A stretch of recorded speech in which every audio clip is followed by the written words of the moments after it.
New ইয়র্কের রাস্তাঘাট এখন নির্বাচনী প্রচারণায় মুখর। তরুণ ভোটারদের মাঝে জোহরান মামদানির জনপ্রিয়তা দ্রুতই বাড়ছে, যিনি নিজেকে মানুষের প্রার্থী হিসেবে তুলে ধরেছেন। মাত্র ৩৩ বছর বয়সেই রাজনীতিতে আলোচনায় এসেছেন উগান্ডায় জন্ম এই স্টেট অ্যাসেম্বলি সদস্য। সামাজিক ন্যায় বিচার, সাশ্রয়ী বাসস্থান ও গণপরিবহনে সংস্কারের অঙ্গীকার নিয়ে এগোচ্ছেন তিনি।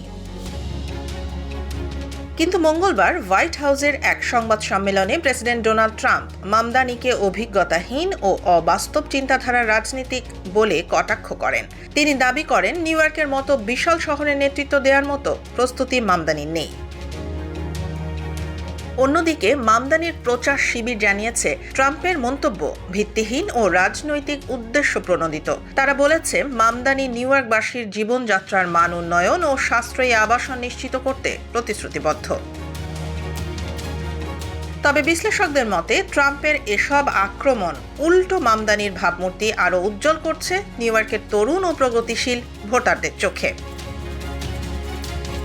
সাম্প্রতিক জনমত জরিপে দেখা গেছে, মামদানি বর্তমানে সাবেক গভর্নর অ্যান্ড্রু কুয়োমোর চেয়ে এগিয়ে আছেন অন্তত ৮ পয়েন্টে। বিশ্লেষকদের মতে, নিউ ইয়র্কের তরুণ ও অভিবাসী জনগোষ্ঠী মামদানির সবচেয়ে বড় ভরসা।